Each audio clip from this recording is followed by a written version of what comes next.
If you're new, then welcome. This channel is all about cool action figures, analyzing them, hunting them, taking pics of them, and of course, playing with them. If that's your sort of thing, why don't you go ahead and hit that subscribe button, and while you're at it, why don't you go ahead and hit that bell notification icon so you stay notified when I do upload new content. If you do enjoy this video or any other videos that I put out, please remember to give them a thumbs up. It really helps the channel grow. The information on this channel is intended for adult collectors and not children. I'm your host, Jesse the Bat Madrigal, aka the Buff Collector, and welcome to episode 73 of my behind the scenes toy photography series. Here, starting off with some review picks.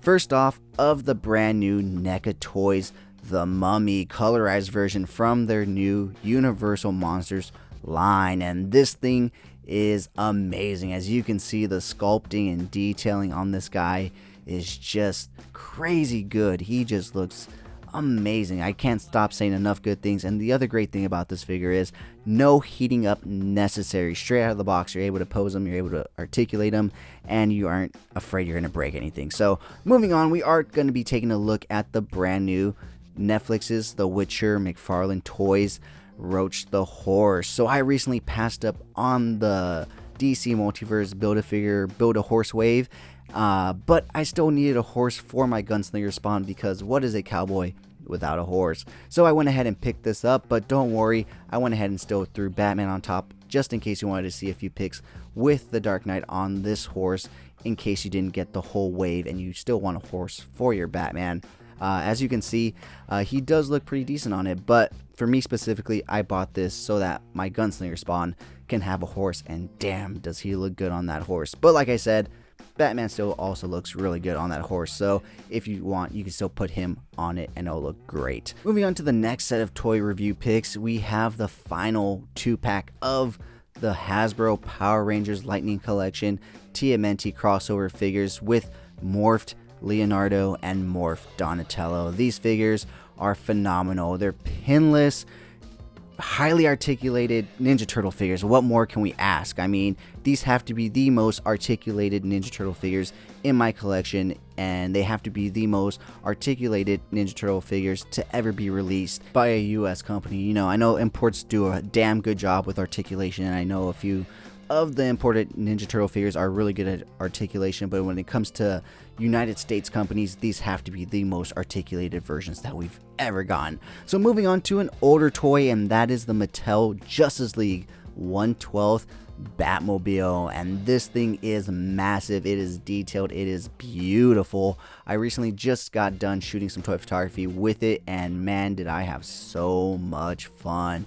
And as you can see, it photographs super well, whether it's just the Batmobile by itself alone flying through the air, as you can see it here, or of course with the Dark Knight. Now this thing is massive. It literally takes up the whole street scene diorama, and doesn't even fit on any of my shelves, so I'm having to put it on my reserve shelving in my other room to help display it, because none of the shelves in my current room will fit it. So yeah, that's one downside to it, but the upside is it is still an amazing vehicle. And as you can see here, I could not wait to do some toy photography.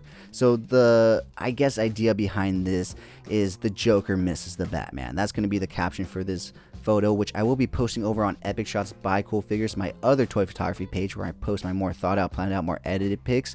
So go ahead and check it out and follow me there if you want to see these next few shots up close and, you know, a little more detailed and not so cropped it and whatnot. So the theory or idea behind this one is, like I said, the Joker essentially set up some bombs and stuff while Batman was away to say I miss you and whatnot. So for the next shot, I decided to go ahead and grab my Rumble Society Black Skulls and have them essentially running away from the Batmobile, although they aren't as dumb as you think. As you see, they do have one other Black Skull waiting for Batman to come by with a rocket launcher, you know, to take him out, so that way they can still get a clean getaway. However, as we know, not much can stop the Batmobile. But as you can see, I went ahead and swapped over the side which that Black Skull was standing, and that was just to better fit the frame. And as you can see, it doesn't always work out. He still somewhat got cropped it from the image, but at least I tried to somewhat keep him in. So next up, I went ahead and decided to go ahead and want to use my Mezco Two-Face, which I really haven't used a lot.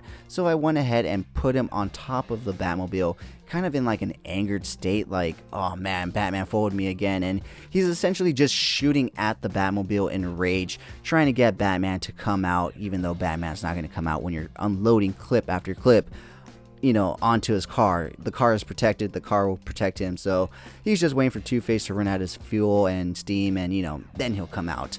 But next up, I decided to go ahead and put Two-Face inside of my 2003 TMNT, I guess, shell wagon, and to make it look like an armored vehicle, and I went ahead and had the Batmobile in the back chasing him. There was an empty slot right there where, I guess, you know, one of those rockets that would launch out would go, and I don't have them anymore, so I went ahead and put that, you know, Mezco effect in there, and thankfully it fit.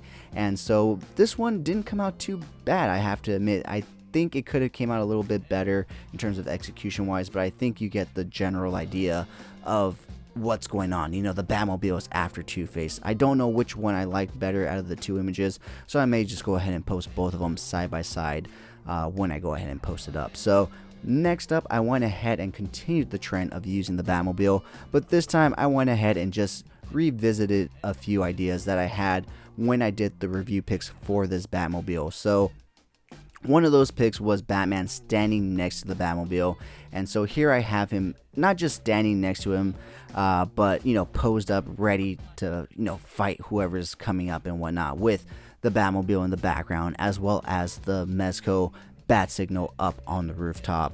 And, you know, just having those three things in this image, Batman, the Batmobile, and the bat signal, it's like the trinity of bat stuff for a photo or anything. So I feel like that really set a tone and an atmosphere. When you see that photo, it just screams Gotham City, in my opinion. So next up, once again, revisiting an idea that I had when I did the review pics, and that is Batman standing essentially on top of his Batmobile, and here I have him with his grapnel gun out and ready to, you know, launch away and, you know, chase after whoever he's chasing after. So the last one that I wanted to do was essentially Batman up in the air, you know, flying over the Batmobile. Now, if you don't know, I don't use Photoshop, I don't use wires and all that stuff, and I don't know how to take them out. So I went ahead and used the clear stand that comes with the Mezco figures and just sprayed a shit ton of atmosphere aerosol with the light in the back to kind of just cloud it out. And so yeah, that's how I got that. And that'll wrap up this week's episode of my behind the scenes toy photography series. If you did enjoy it, please remember to give it a like, share, comment, and subscribe. And as always, have a great fucking day.